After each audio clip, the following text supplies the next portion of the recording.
बहुत समय पहले सुमेरु पर्वत पर वानरराज केसरी अपनी पत्नी अंजना के साथ रहते थे। अंजना अत्यंत सुंदर, धर्मपरायण और भगवान शिव की अनन्य भक्त थीं। संतान न होने के कारण वे प्रतिदिन कठोर तपस्या करती थीं। अंजना की कठोर तपस्या से भगवान शिव प्रसन्न हुए और उन्हें वरदान दिया कि उनके अंश से एक तेजस्वी, बलवान और दिव्य पुत्र जन्म लेगा, जो संसार में धर्म की रक्षा करेगा। उसी समय राजा दशरथ ने पुत्र प्राप्ति के लिए पुत्र कामेष्टि यज्ञ कराया। यज्ञ के बाद उन्हें दिव्य खीर प्राप्त हुई।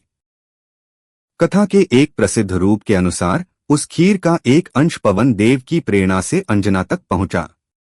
भगवान शिव के वरदान और पवन देव की कृपा से अंजना ने एक दिव्य बालक को जन्म दिया। यह बालक अत्यंत तेजस्वी था। उसके पिता केसरी होने के कारण वह केसरी नंदन कहलाया। माता अंजना के कारण आंजनेय और पवन देव की कृपा से पवनपुत्र तथा मारुति नाम से भी प्रसिद्ध हुआ। यही बालक आगे चलकर हनुमान जी के नाम से विख्यात हुए। बाल्यावस्था में हनुमान जी अत्यंत चंचल और अद्भुत शक्तियों से संपन्न थे। एक दिन उन्होंने उगते हुए लाल सूर्य को पका हुआ फल समझ लिया और उसे खाने के लिए आकाश में उड़ गए। उनके इस अद्भुत पराक्रम से देवता भी आश्चर्यचकित हो गए। जब वे सूर्य के निकट पहुंचे, तब देवराज इंद्र ने उन्हें रोकने के लिए अपने वज्र से प्रहार किया। वज्र उनके मुख हनुओं पर लगा, जिससे उनकी ठोड़ी पर चोट आई और वे पृथ्वी पर गिर पड़े। इसी कारण उनका नाम हनुमान पड़ा, क्योंकि हनु का अर्थ ठोड़ी होता है। अपने पुत्र को घायल देखकर पवन देव क्रोधित हो गए और उन्होंने समस्त संसार में वायु का प्रवाह रोक दिया।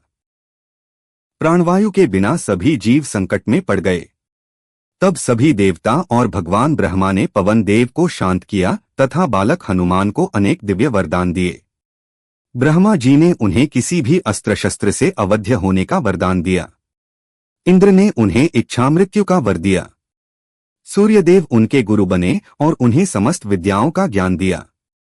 वरुण, अग्नि, यम और अन्य देवताओं ने भी उन्हें अपनी अपनी शक्तियों से सुरक्षित रहने के वरदान दिए।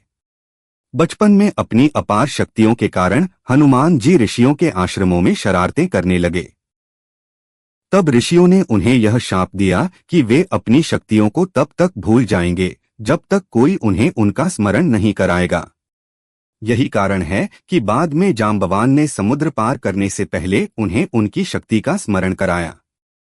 इसके बाद हनुमान जी भगवान श्री राम के परम भक्त बने और रामायण में सीता माता की खोज, लंका दहन तथा संजीवनी पर्वत लाने जैसे अनेक महान कार्य करके अमर हो गए।